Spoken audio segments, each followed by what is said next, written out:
the last couple of months. Matte finish box here, polishing cloth, instruction manual, warranty card, and there is the watch itself. No points for originality here. It's pretty much a Rolex Submariner clone, but they have taken a bigger is better approach. They've copied the new look, larger size case, and they've bulked up the dimensions. This one is 43mm in diameter, 13.5mm thick, 52mm lug tip to lug tip, yet it cuts back down to 20mm lugs, narrowing down to 14, back up to 16 at the clasp. Sized up for me, 7-inch wrist. This one weighs in at a not inconsiderable 159 grams. So it is a chunky big watch on wrist. Stainless steel case, crown, bezel, and full stainless steel bracelet. As I mentioned, it has solid end links. Solid links with screws, I will show you them a little later on, and a reasonable copy of the Rolex style clasp, Pagani design etched into the clasp there just to differentiate it from a Rolex. Case finishing is perfectly decent for a watch at this price, just what you'd expect, mimicking the Submariner with high polished sides and a brushed finish on the lugs. We've got a signed crown here, screw down crown with crown guards and a brushed finish to that bezel. So the bezel is a unidirectional rotating dive time. That's slightly inconvenient, 90 clicks. Never sure why any manufacturer would want to do a 90 click bezel.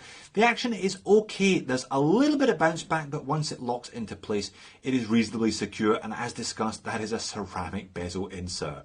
Zoomed in on the dial, it's a mixture of printed and applied. We have a printed Pagani Design logo underneath the 12 o'clock index, automatic water resistant 10 bar 100 meters, and Japan movement advertising that Seiko movement there just beneath the 6 o'clock index. All indexes are applied, the classic Rolex Submariner pattern, triangle at 12, large batons at the 6 and the 9, and circular indices. Everywhere else, minute track all the way around the outside, and quite a pronounced sunburst effect here. I do like a Hulk homage myself.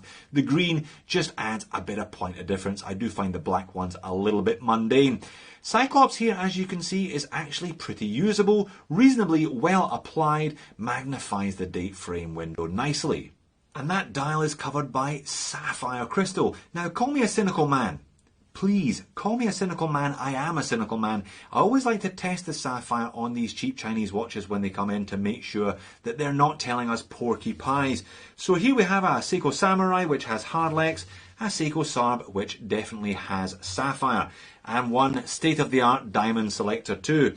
First of all, I'm going to have a look at the Sarb. I get a nice strong read there into the orange. Move over to the Samurai, not even a flicker. Onto the Pagani in the middle, and again a nice strong read into the orange. They're not lying to us, that's sapphire. Finishing on the bracelet is perfectly up to snuff for a $75 watch. Brush finish on top, high polish on the side, 3-link oyster. A little bit of play there, but nothing too out of the ordinary. And as I said, screw links. Who'd have thought you could get screw links on a watch this cheap? Now, the clasp mechanism here, it looks like a Rolex glide lock, apart from the Pagani Design logo etched in there conveniently to remind you that you didn't pay 10 grand for a Rolex sub. Fold over like that, it even looks kind of like a Submariner clasp underneath. However, it doesn't have a glide lock facility. It does, however, mimic another Rolex patent, the flip-flop, the Easy Link, that does give you a little bit of on-the-fly adjustment. Quite remarkable for the money, this one. And popping one of those bracelet links to show you really perhaps the star of the show. There's a lot of value to be had here, but when you get a Seiko NH35 in the back of the watch for less than $100, you're doing very well indeed. 24 jewel hacking and hand winding auto. Roughly a 40-hour power reserve between -20 and +40 seconds per day variance. I'll pop this one in the time grapher and see how it gets on, shall I? Beat error is perhaps a little bit higher than I would have liked, but I can't complain about a +1 seconds per day variance and a very healthy amplitude on the flat on its back default position. I've said many times, this Seiko movement is really all you arguably need in a watch. Now, getting this watch onto my 7-inch wrist, and it's big, but it actually wears all right.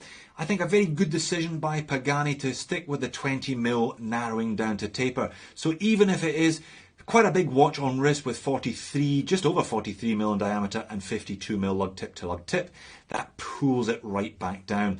Reasonable weight, 150 odd grams, but it is quite nicely balanced because of the stainless steel bracelet. You do definitely notice the extra size over a 40mm Submariner homage though, but I guess that's the point, that's their point of difference. Not only have they stuffed it full of all the specs you could possibly want, they've also pumped up the case size.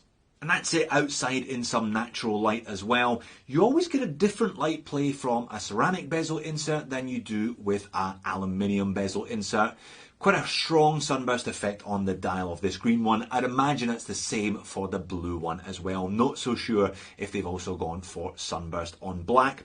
Sitting on top of my wrist there, not much curvature to the case, as is the way of the Rolex Submariner case, but it still manages to do a reasonable job. This all sounds peachy, Jodie. Tell us about the negatives. Surely it can't be that good. Well, I've used this analogy before. It's like spreading a bit of butter on your toast. $75 is not a lot of butter, and it has a long way to spread across this big piece of toast here. So inevitably, there are a couple of compromises. There are a couple of areas where this watch falls short. The lume, for example, is pretty much non-existent. I haven't found a decent budget diver under $100 yet with decent lume. There's a whiff of lume on the hands, but bugger all on the indices. The screw-down crown was another area that gave me a little bit of concern. I think perhaps the crown tube is perhaps too short.